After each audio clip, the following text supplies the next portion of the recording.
Good morning students, कैसे हो आप सब। देखो, आज हम पढ़ेंगे कक्षा 6 विषय संस्कृत कारक परिचय।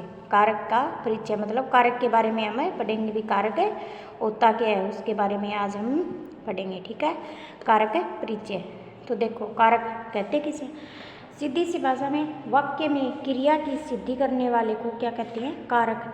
क्रिया की सिद्धि मतलब कोई काम को कौन कर रहा है, कौन सिद्ध कर रहा है, उसे क्या कहते हैं, कारक कहते हैं। देखो, कारक की परिभाषा, ठीक है, वाक्यों में जो किसी प्रकार का कार्य करे उसे कारक कहते हैं। वाक्य में जो किसी प्रकार का कार्य करे उसे क्या कहते हैं, कारक। करोति कारक है। वाक्यों में क्रियाओं के साथ प्रत्यक्ष संबंध रखने वाले शब्दों को कारक कहते हैं।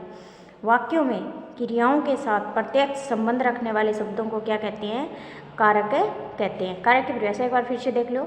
वाक्यों में जो किसी प्रकार का कार्य करे उसे क्या कहते हैं, कारक कहते हैं। करोति कारक है। वाक्यों में क्रियाओं के साथ प्रत्यक्ष संबंध रखने वाले शब्दों को क्या कहते हैं, कारक कहते हैं। कारक प्रयोग के कारण, कारक का प्रयोग क्यों किया जाता है, ठीक है। वाक्य में अनेक शब्द होते हैं परंतु प्रत्येक क्रिया के साथ अलग अलग संबंध होता है। प्रत्येक के साथ क्या होता है, उसका अलग अलग संबंध होता है, जिसे प्रकट करने के लिए कारक का प्रयोग किया जाता है। जिसे प्रकट करने के लिए किसका प्रयोग किया जाता है, कारक का प्रयोग किया जाता है, ठीक है। वाक्यों में अनेक शब्द होते हैं परंतु प्रत्येक क्रिया के साथ अलग अलग संबंध होता है, जिसे प्रकट करने के लिए कारक का प्रयोग किया जाता है, ठीक है। कारक के भेद, कारक के भेद, सभी कारकों का क्रिया के साथ विविध प्रकार का संबंध होता है, मतलब अपना अपना अलग अलग प्रकार का उनका क्या है, संबंध होता है। संबंधों की इस विविधता के कारण ही संस्कृत भाषा में 6 कारक होते हैं। संबंधों की विविधता के कारण क्या होते हैं, संस्कृत भाषा में 6 कारक होते हैं। श्लोक देखो इसका क्या होगा, कर्ता कर्म चैकरण संप्रदान तथैव च अपादानाधिकरण मिथ्याहु कारकाणि सट।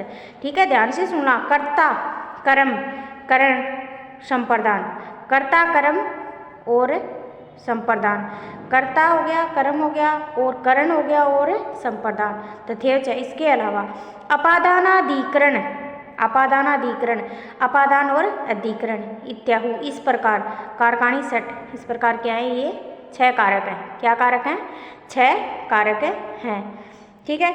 लिखने में हम जैसे विभक्ति चिन्ह के हिसाब से लिखती हैं तो विभक्तियाँ 7 होती है, ठीक है। जो अपनी संबोधन होता है लास्ट में उसको क्या माना है, प्रथमा विभक्ति में माना है। संबोधन को प्रथमा विभक्ति में माना है और षष्ठी विभक्ति को मुख्य कारकों में नहीं गिना है, ठीक है। देखो आगे, संबंध और संबोधन का क्रिया के साथ किसी भी तरह का कोई संबंध न होने के कारण कारक नहीं माना।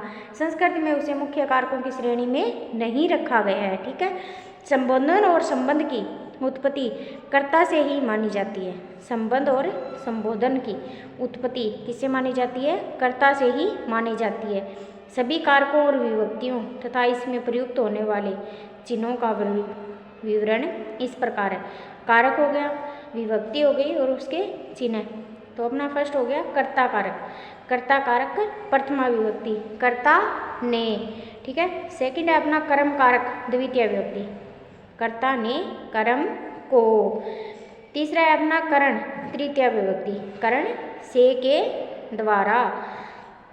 नंबर 4 है संप्रदान कारक चतुर्थी विभक्ति, के लिए या को या के लिए, किसी के लिए कुछ करना, ठीक है। कर्ता हो गया अपना प्रथम, कर्ता ने, जैसे राम ने ये कहा, ठीक है, राम ने, तो इसमें कर्ता आ गया। दूसरा कर्म द्वितीय को, किसी को कुछ करना, मतलब किसी को, जैसे राम को ये दे दिया, ठीक है, तो उसमें कर्म हो गया, भी हमने क्या कर्म किया अपना, ठीक है। नंबर 3 पे अपना तृतीय से के द्वारा, किसी चीज़ के द्वारा, किसी चीज़ के द्वारा, जैसे स कलम में न लिखती, वह कलम के द्वारा लिखता है तो सहायता कलम की ले रहा है तो इसमें कलम के द्वारा हो गया, ठीक है। इसके बाद है संप्रदान कारक चतुर्थी विभक्ति, को लिए या के, संप्रदान किसी के लिए कुछ करना या किसी को कुछ दान देना, उसमें क्या आएगा, संप्रदान कारक चतुर्थी विभक्ति आएगी, ठीक है। नंबर 5 है अपादान कारक पंचमी विभक्ति, से अलग होना, से अलग होना, जैसे वृक्षात पत्राणि पतंती, वृक्ष पत्ते नीचे गिर रहे हैं तो पत्ते अलग हो रही हैं। बालक विद्यालय से घर आ गए तो घर आ गए तो विद्यालय से अलग हो गए, ठीक है। उसमें कौन सी विभक्ति आएगी, पंचमी विभक्ति अलग होने में। नंबर 6 संबंध कारक षष्ठी विभक्ति, नंबर 6 में क्या आ जाएगा, संबंध कारक षष्ठी विभक्ति, का, की, के। क्या आ जाएगा, का, की, के। संबंध कारक में का, की, के। ठीक है, जैसे राज्ञ पुत्र, वह राजा का पुत्र है, वह दशरथ का पुत्र राम है। तो पता चल रहा है इसमें साक्षात संबंध है, तो इसमें कौन सी विभक्ति आएगी, षष्ठी विभक्ति। आगे अधिकरण कारक सप्तमी विभक्ति, में पर।